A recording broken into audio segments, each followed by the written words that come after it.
हम लोग आए हैं आज एक्सेल सीट में वापिस कुछ नया लोग के लिए बहुत ही आसान तरीका से फॉर्मूला के द्वारा कैसे हम लोग डेटा को जान सकते हैं उसके बारे में हम लोग देखेंगे।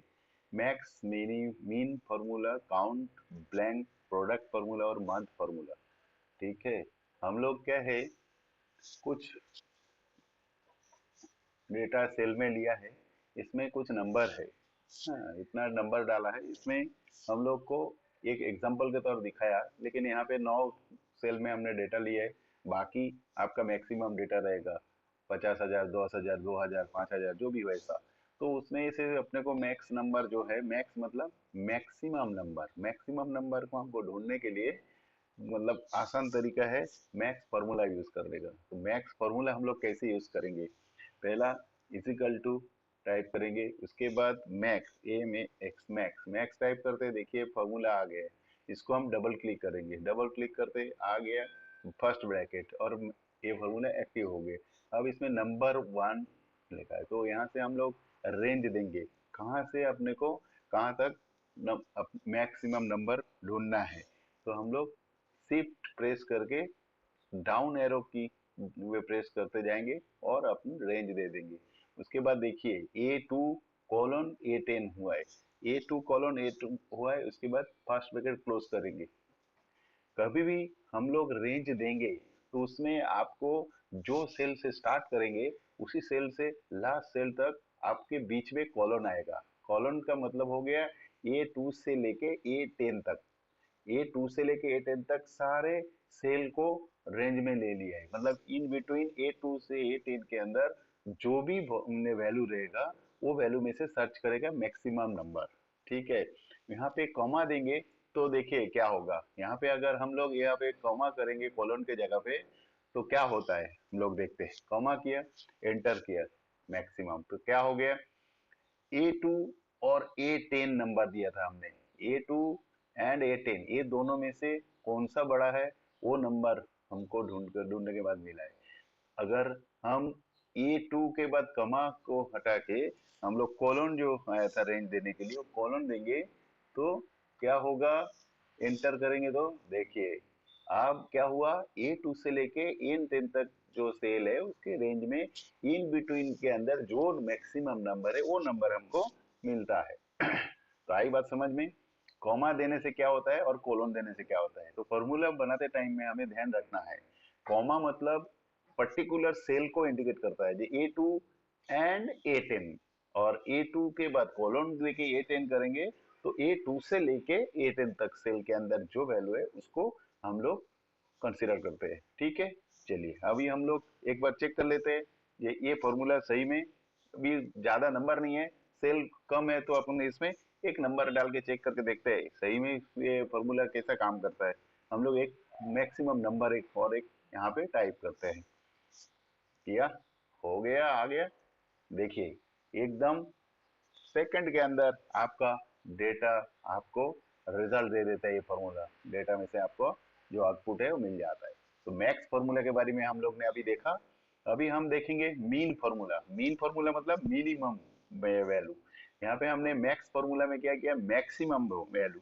यहाँ पे उसका उल्टा है, मिनिमम वैल्यू। हमारे जो सेल है, सेल में डेटा है, उसमें से मिनिमम वैल्यू कौन सा है वो हमें देखना है। तो उसके लिए हम क्या करेंगे, यहाँ पे उसका उल्टा है, इजिकल टू मीन, MIN। यहाँ पे हम लोग मिनिमम टाइप नहीं करेंगे, मिनिमम टाइप करेंगे तो कोई फॉर्मूला नहीं है। ये आपका एक्सेल सीट में जो फॉर्मूला रहेगा ना, आप टाइप करते हैं आपको पूरा उसका ड्रॉप डाउन लिस्ट आ जाता है। देखिए मीन कर दिया, पूरा आया, उसमें टॉप नंबर में मीन है। ये मीन फॉर्मूला आपको दिख रहा है। ठीक है, तो इसको हम डबल क्लिक करेंगे, फॉर्मूला रेडी, नंबर ये अपन सिलेक्ट देंगे, D2 सेल से लेके अपन इसको कर्सर से ऐसा क्लिक करके भी ड्रॉप डाउन कर सकते हैं। तो उससे ये दो तरीका है। पहले मैंने क्या बताया, शिफ्ट प्रेस करके आप डाउन एरो की से नीचे लेंगे तो भी रेंज होगा। और अभी आपका डी सेल में से सिलेक्ट करना है, इसको डबल क्लिक करके माउस को पकड़ के आपको प्रेस करके ड्रॉप डाउन करना है, ड्रैग करना है, ड्रैग करके आप देखेंगे तो इसका सेल रेंज आ गया D2:D10। अभी हमने बताया यहाँ पे D2 के बीच में कॉलन आता है तो क्या होता है, और यहाँ पे कॉमा दिखाया फॉर्मूला में, कॉमा डालते हैं तो क्या होता है। तो मेरे ख्याल से आप लोग समझ गए। ब्रैकेट क्लोज करते हैं, एंटर।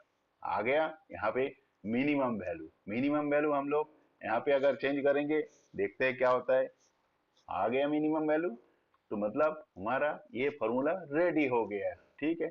आप काउंट ब्लैंक, काउंट ब्लैंक क्या होता है, काउंट ब्लैंक में क्या है, अभी ये जो डेटा हमने बनाया, समझिए अभी सीमा रीमा ऐसा करके कोई कंपनी का एम्प्लॉयज है, वो एम्प्लॉयज चाहे प्रोडक्शन हो, चाहे सेल हो, चाहे उसका इनकम हो, चाहे उसका बोनस हो, कुछ भी डेटा हो उसमें, चाहे अटेंडेंस के ऊपर वो उसने काम किया है वो सर्च करना है, चाहे वो सेलिंग किया है उस पर सर्च करना है डेटा। क्या सर्च करना है भाई, इतना हमारा टोटल एम्प्लॉयज है, उसमें से कौन से एम्प्लॉयज ने कुछ भी काम नहीं किया है, जो एब्सेंट, एक वन शब्द में आप जान सकते हैं एब्सेंट है। तो एब्सेंट है तो कैसे निकालेंगे, कितने हमारे नौ, कितना है एम्प्लॉयज यहाँ पे हमने लिया है, 9 एम्प्लॉयज है, 9 एम्प्लॉय में से कितना एब्सेंटेज है, वो उसको कैसे निकालेंगे। एक सिंपल फॉर्मूला है काउंट ब्लैंक। काउंट, देखिए काउंट मैंने टाइप किया, यहाँ पे ड्रॉप डाउन में देखिए पूरे फॉर्मूला दिख रहा है, हमें कौन सा चाहिए, काउंट ब्लैंक में डबल क्लिक करेंगे, आ गया। अब रेंज देने बोल रहा है, यहाँ पे देखिए फर्स्ट ब्रैकेट के रेंज देने बोल रहा है, मैंने कर्सर पकड़ा, ये रेंज, रेंज देना है, कहाँ से कहाँ तक का रेंज देना है, काउंट ब्लैंक ढूंढना है हमें। यहाँ से इसको बराबर ध्यान रखना है, आगे हम लोग यहाँ से डाउन के एरो से लिया है और इसको रेंज दिया है। अगर इसको फर्स्ट ब्रैकेट क्लोज करके हम एंटर करेंगे तो 3 हमारे काउंट ब्लैंक रहा, मतलब ये जो सेल है इसमें से कितने सेल में, हमारे सेल में कोई एंट्री नहीं है, मतलब प्रोडक्शन सेल कुछ भी हो डेटा नहीं है। और इसमें अपने को ये ध्यान रखना है हम लोग यहाँ पे काउंट ब्लैंक ढूंढ रहे हैं। अगर समझो मैंने ये H10 तक दिया है रेंज, और कर्सर लेते टाइम में हमने यहाँ से शुरू किया, वापिस हम देखते हैं क्या है, क्या मतलब मिस्टेक होने का चांसेस है वो मैं दिखाता हूँ। अभी यहाँ पे ये सीमा से शुरू किया, H2 डेटा से हम ड्रॉप डाउन करते करते हम सपोज इसके नीचे तक अपने कौन सा H11 तक ले लिया, H11 तक ले लिया, ठीक है। और उसके बाद एंटर करेंगे तो रिजल्ट हमारा क्या आएगा, गलत आएगा। क्यों, क्योंकि नीचे तो हमारे उसमें एम्प्लॉयज है ही नहीं, और उसका सेल तो ऑलरेडी एम्प्टी है, तो उसको भी काउंट ब्लैंक में काउंट करेंगे, तो ये डेटा गलत होगा। तो फॉर्मूला क्रिएट करते टाइम में हमें ठीक से ध्यान रखना पड़ेगा, हमारा रेंज बराबर देना पड़ेगा, कौन सा सेल से कौन सा सेल तक हमें सिलेक्ट करना है। ये देखिए अभी ये हो गया। अब हमें एक और डेटा यहाँ पे डाल देता है, देखिए अभी कितना हुआ, 2 ब्लैंक है।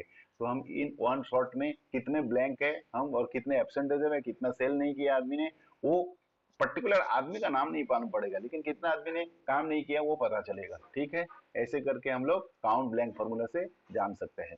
सेकंड, अभी थर्ड हो गया, फोर्थ प्रोडक्ट फॉर्मूला। प्रोडक्ट फॉर्मूले में हम लोग क्या है, प्रोडक्ट फॉर्मूला एक ऐसा फॉर्मूला है जिससे हम लोग कोई भी डेटा को मल्टीप्लीकेशन का जो वैल्यू है वो निकाल सकता है।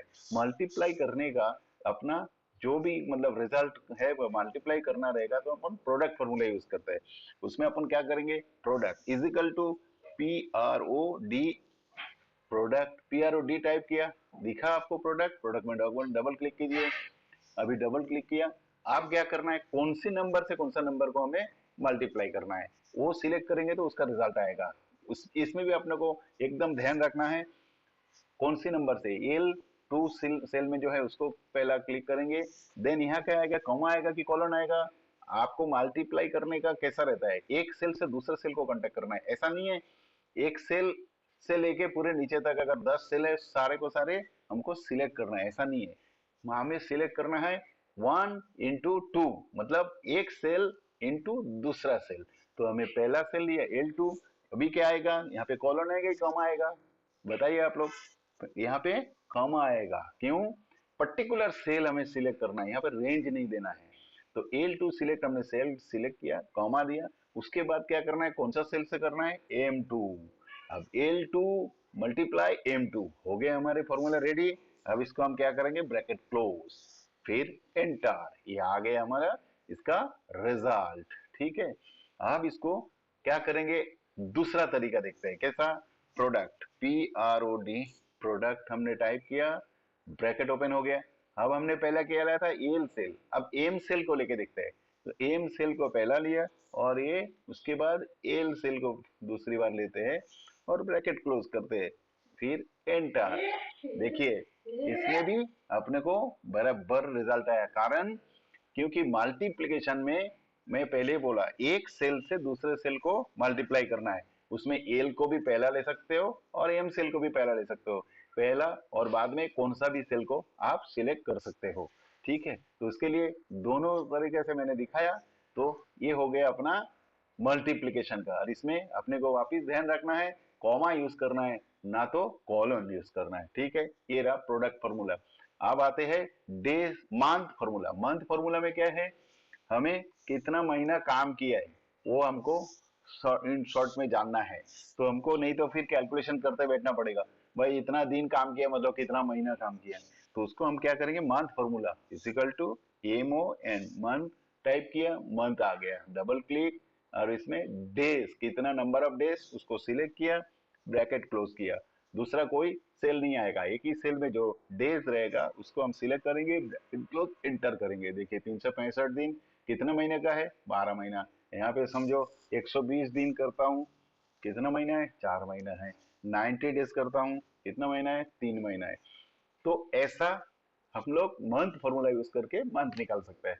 तो दोस्तों देखा आपने मैक्स फॉर्मूला, मिनिमम फॉर्मूला और count blank, product and month formula, ये 5 फॉर्मूला के बारे में हम लोग अभी बात किया है। और मेरे ख्याल से आप लोग बहुत अच्छा से ध्यान दिया है और आपको इसमें समझने में कोई तकलीफ नहीं है। अगर कोई तकलीफ है, कुछ है ऐसा, आप मेरे को कमेंट करके जान सकते हो। ठीक है, चलिए सब्सक्राइब कीजिए, शेयर एंड लाइक कीजिए। उम्मीद करता हूँ आप लोग नेक्स्ट वीडियो में हमारे साथ बने रहेंगे। चलिए, थैंक यू, बाय बाय।